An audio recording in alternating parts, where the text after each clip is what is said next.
세상이 많이 바뀌어도 아직도 결혼과 동시에 남자보다는 여성에게 주어지는 의무가 더 많아 보인다. 맞벌이 부부가 아니어도 예전보다는 남편이 가사를 분담해서 도와주는 가정들이 늘어나고 있지만 여전히 여성이 해야 하는 일들이 많다.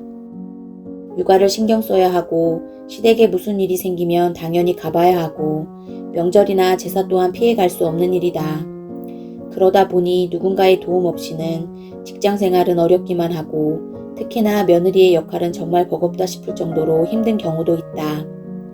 좋은 시댁 어른들을 만나 서로 이해하고 배려를 하는 경우는 괜찮지만 그렇지 않은 경우에는 가급적이면 시댁에는 가고 싶지 않은 경우가 많다. 시댁에 가서 기껏해야 일이나 실컷 하고 오는 경우에는 더욱더 시댁은 가고 싶지가 않다. 그런 경우에는 도대체 내가 왜 결혼을 했을까 하는 생각도 들고 시댁을 위해서 일만 하려고 결혼을 한 건가 하는 서글픔이 밀려온다. 결혼하고 나서 주말마다 시댁에 갔던 나는 일을 많이 한 것은 아니지만 매주 시어머니를 대하는 게 참 싫었다. 물론 처음부터 어머니가 싫었던 것은 아니다. 주말마다 가면서 어떻게 하든 어머니와 잘 지내보려고 했지만 이상하게도 어머니와 자꾸 틀어지는 일들이 발생하면서 나는 지쳐갔다. 시어머니와 점점 감정의 골이 깊어지기만 하고 출구가 보이지 않을 때 만난 마음 공부는 제대로 숨을 쉬고 살 수 있게 하고 세상을 바르게 볼 수 있게 하였다. 마음 공부를 시작하면서 하심에 대해 배웠다. 하심은 매사에 상대를 먼저 존중하고 자기 마음을 내려놓으려고 노력하는 것이다. 상대와 부딪힘 속에서 자기 마음을 내려놓는 것은 다른 이의 바둑판을 보는 것과 같다. 바둑을 두는 사람들 옆에서 누군가가 객관적으로 바둑판을 쳐다보면 이길 수 있는 수가 훤히 보이는 것처럼 자기 마음을 볼 수가 있다. 생활 속에서 하심을 하는 것은 굉장히 중요하지만 제대로 실천하기는 쉽지 않다. 왜냐하면 우리는 내가 누군데 하는 생각이 강하게 있기 때문이다. 나도 처음에는 결혼한 며느리는 시댁의 종이 되겠다는 마음으로 하심을 실천해야 한다라는 법문을 듣고 기절초풍하는 줄 알았다. 어떻게 그렇게 할 수가 있지?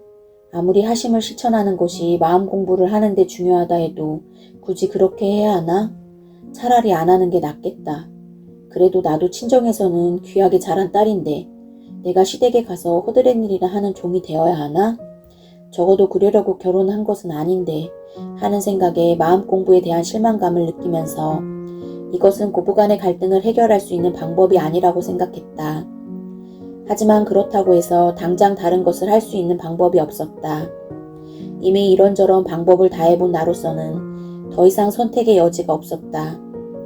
그래서 이왕 시작한 것이니 한번 해보기로 했고 또 그렇게 하면 어떤 결과가 나오는지 보고 싶었다.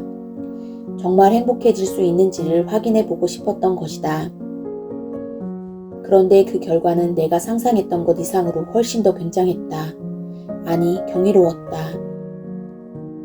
시어머니를 만날 때마다 내 마음을 내려놓는 하심을 실천하고 어머니와 화합하려고 하다 보니 법문을 잘못 이해한 것이라는 것을 알았다. 며느리가 시댁의 종처럼 되라고 하는 것은 시댁의 허드렛 일이나 하는 하녀 개념의 종이 아니라 매사에 시댁 식구들을 대할 때마다 일어나는 자기 마음을 바라보고 부정적인 마음이 일어나면 마음을 내려놓고 상대를 존중하는 마음으로 바꾸는 것이었다. 주말마다 시댁에 가서 어머니와 마주했을 때 내 마음에서 어머니가 싫은 마음이 일어나면 일단 심호흡을 한번 하고 내 마음을 바꾸어 보려고 했다. 어머니가 하시는 일들이 마음에 안 들어도 혹은 내 생각과 맞지 않는 일이 있어도 어머니가 원하는 일이라면 일단 예의하고 그대로 해보려고 하고 가급적이면 어머니 방식을 따라 보려고 했다. 그렇게 어머니에게 모든 것을 맞추어 보려고 애를 썼다. 물론 처음에는 잘 되지 않아서 짜증이 나기도 했고 괜히 마음 공부를 시작해서 이런 고생을 사서 한다는 생각도 들었다. 심지어는 자존심이 상하면서 내가 비굴해지는 것도 같았고 차라리 그냥 다 그만두고 혼자 편하게 사는 게 낫겠다 싶기도 했다. 그렇지만 아이들을 보면 그렇게 할 수가 없어서 어디까지 참을 수 있는지 참는 데까지 참아보자 하는 생각으로 내 마음을 내려놓는 하심을 실천해 보았다. 그리고 힘들 때마다 부처님께 이렇게 기도를 올렸다. 부처님, 제가 마음을 잘 다스려서 어머니를 싫어하지 않고 고부간의 갈등을 잘 풀고 행복한 가정을 이룰 수 있게 부디 저를 이끌어 주십시오. 한동안 그렇게 아침마다 기도하면서 시댁에 갈 때마다 어머니를 상대로 내 마음을 내려놓는 연습을 하다 보니 시간이 흐르면서 신기한 일이 일어났다.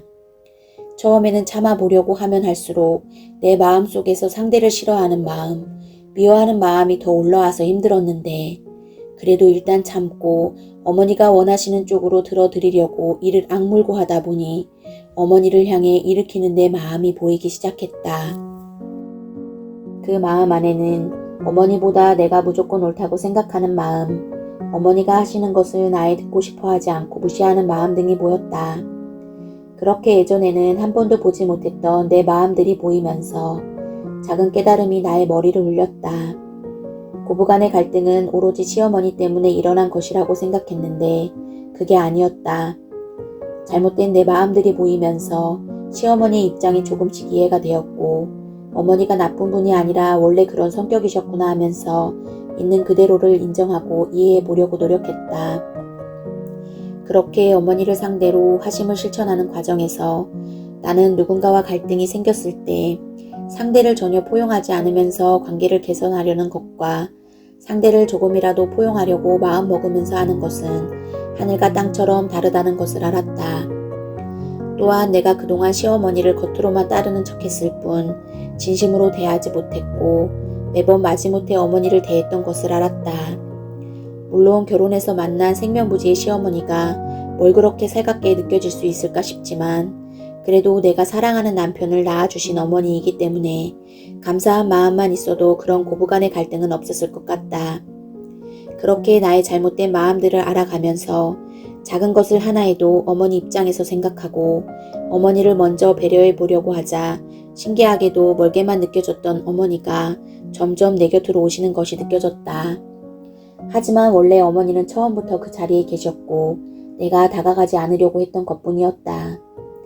자신과 맞지 않은 시댁 식구들에게 하심을 실천하는 것이 쉽지는 않지만 그렇게 노력하다 보면 어느새 가정이 화목해진다. 식구들이 존중해주고 그 집안에서 없어서는 안 될 사람이 된다. 무엇보다도 갈등으로 인한 번뇌가 사라지고 자기 마음이 편안해진다. 하지만 자기 자신만을 내세우고 자기가 최고인 것처럼 시댁 식구들과 화합하지 못하고 고립되면 오히려 나중에는 본인이 무시당하고 스스로 괴로운 삶을 살 수 있다. 왜냐하면 이 세상에는 높고자 하면 낮아지고 낮아지고자 하면 높아지는 이치가 있기 때문이다. 아마도 그렇게 마음을 비우고 내려놓는 법을 배우지 못했더라면 나는 지난 세월 동안 지독히도 괴로운 삶을 살았을지도 모른다.